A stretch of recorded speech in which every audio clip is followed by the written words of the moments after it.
Hey everyone, welcome back to episode 4 of the Amazon FBA Journey. My name is Rick. I give updates usually about every single week on where my business is when it comes to my private labeling FBA journey. And on this episode, I'm actually going to talk about where I am currently about 5 months later. Now, I haven't made any money, but I have learned a ton when it comes to running a business. So if you're interested, feel free to stick around. Thank you. All right, guys. Now, the first thing I'd like to talk about is actually how many I've sold. Now, if you paid attention to my last video, I bought 500 units and I've actually sold about half. This is since about September of last year, 2018. Now, the first thing you might think is, wow, that's actually a great job. However, actually, it wasn't a successful first product in my opinion. Well, I have sold half, but in order to sell those half, it's actually not quite profitable. Now, that sort of gets into something called ACoS, average cost of sale. So pretty much what that means in essence is, let's say I make $5 of profit each product sold. However, if the ACoS is $6, meaning if I have to spend $6 on ads in order to sell one product, it's not a profitable ACoS. And that was basically what was happening to me. I was making about $5 profit per product, but however, my conversion on each product in order to get it sold would cost much higher than that. And that's sort of something that I learned. So it led me into quite a unique problem where the more product that I sold, the more money I actually lost, which is a pretty bad spot to be in. But, you know, I learned a lot. So that gets into point 2. Why would my ACoS be so high? Now, the reason why I believe it's so high is because my conversion rate is actually very low.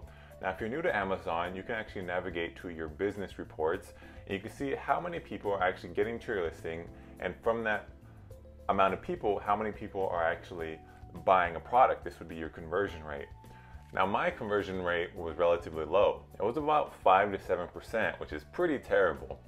I was getting about 100 visits onto my listing, but I wasn't getting any conversions, which led to a very high amount of money being spent on ads to get that traffic, but no one was actually buying anything. So there's a few reasons why that could be happening. If you look at a few videos online, people really believe it's your images, your description, your reviews, things like that. Now, for me personally, after 3 months, I have 13 reviews and they're all 5 stars. So I know it's not that. But however, I do feel like the issue is the product itself. And what do I mean by that? So that sort of gets to my third reason. The way I validated my product was I pretty much did a lot of keyword research. I used JungleScout and I saw which keyword had a large amount of traffic. You can use a keyword tool to basically do that. And I'm able to see, how many giveaways or how many units would I have to sell in order to get on the first page of that keyword.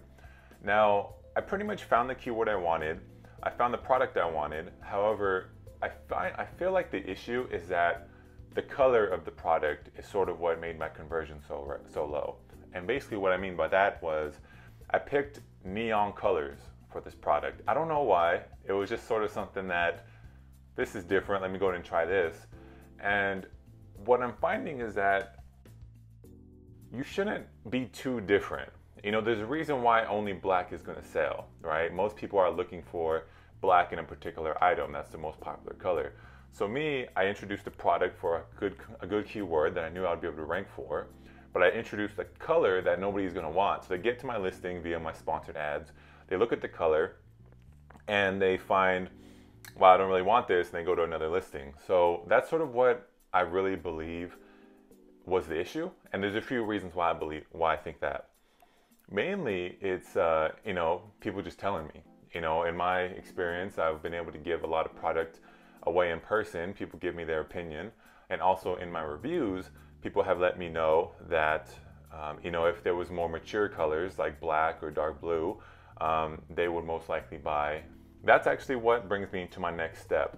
I'm going to order another batch of 250 units of this black color. I'm going to do a giveaway, get ranked on page 1. And hopefully this does it. I feel like the product itself is great, but the color is what turns people off, and it's kind of interesting to see that happen. So that's mainly it. I hope this video was pretty informative. I want to start cranking these out a little bit more often. Thank you so much to everybody who's commented so far. I've been answering a ton of comments on my previous videos. One more thing that I like to hopefully leave with you guys is please like this video. It helps me get discovered. Please subscribe if you like this content, and don't forget to follow me on Instagram at RickTheMovie. Thank you so much, and we'll talk soon. Thank you.